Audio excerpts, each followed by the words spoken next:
how do we get wrenched back into, like, how does awareness get wrenched back into forgetting who it is once we wake up? Wrenched back? How does it get? Like, pulled back into forgetting who it is. Because, like, I'm asleep, having deep sleep. It's through force of habit. Okay. We've just been trained by our culture. When you're at school, for instance, have any of your teachers ever said to you, become aware of the background of awareness? No. When you're at school, your teachers are continually directing you towards your arithmetic, towards your math, towards your geography, towards your history, towards your English, towards your French. They're always telling you in one way or another, pay attention to objects, pay attention to objects, pay attention to objects. And God help you if you stop paying attention to objects and start looking out of the window and dreaming, which is a way that consciousness naturally says, oh, I want to stop paying attention to objects. I just want to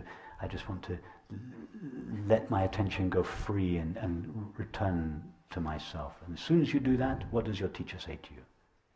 Stop Alexander, dreaming. I asked you a question. Exactly. Alexander, stop dreaming. Pay attention. The purpose of your education is to pay attention to objects. The more objects you pay attention to, the better. You're just wasting your time dreaming. That is, you're wasting your time by not paying attention to objects. Do you want to get anywhere in life? You want to pass your exams? Do you want to have a job? Well, then pay attention to objects. And then, as if it wasn't enough to spend 8 hours a day at school, they then give you 4 hours of homework to do when you get home. Yes.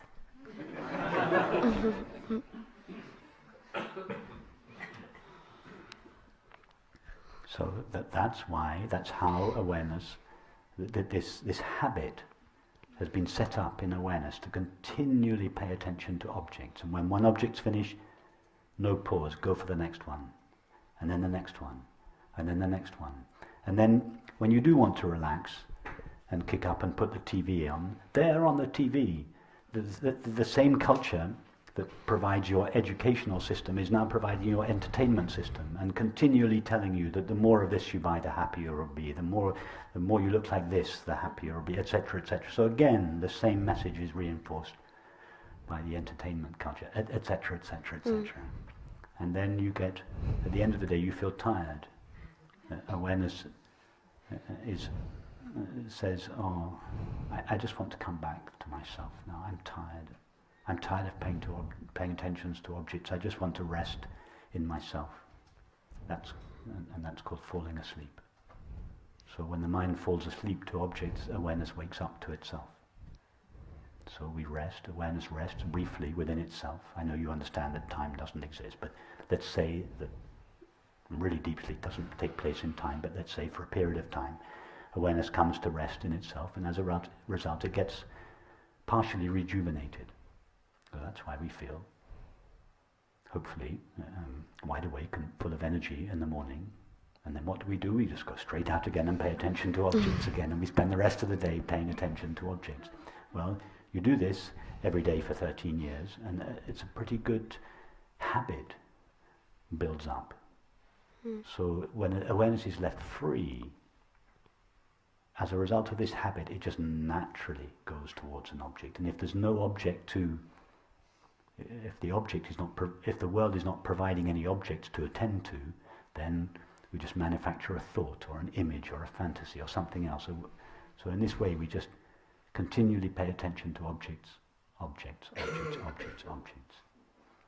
And it's just a habit. We've just been conditioned to attend continuously to objects. So here we try to put a pause.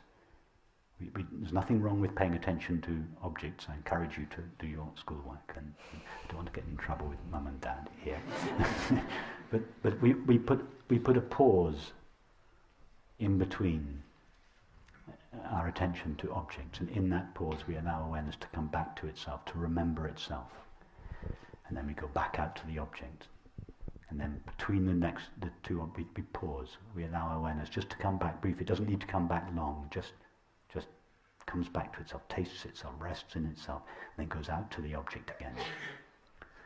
And so we replace the habit of continually attending to objects to alternatively attending to objects and attending to ourselves, attending to objects, attending to ourselves, until the background of awareness begins to become more prevalent in our experience. We notice it frequently, many times throughout the day.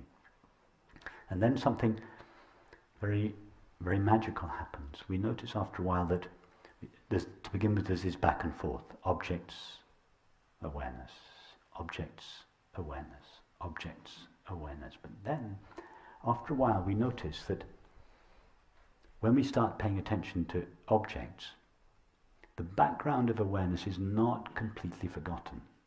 It's not completely obscured. We notice that we begin to have the ability to pay attention to objects without losing the knowledge of our own being. So it's no longer either or. We can watch the movie and see the screen at the same time. Or rather, we can watch the movie and be the screen, be knowingly the screen upon which the movie is playing at the same time. So we can enjoy the movie, but we never lose ourselves to the movie.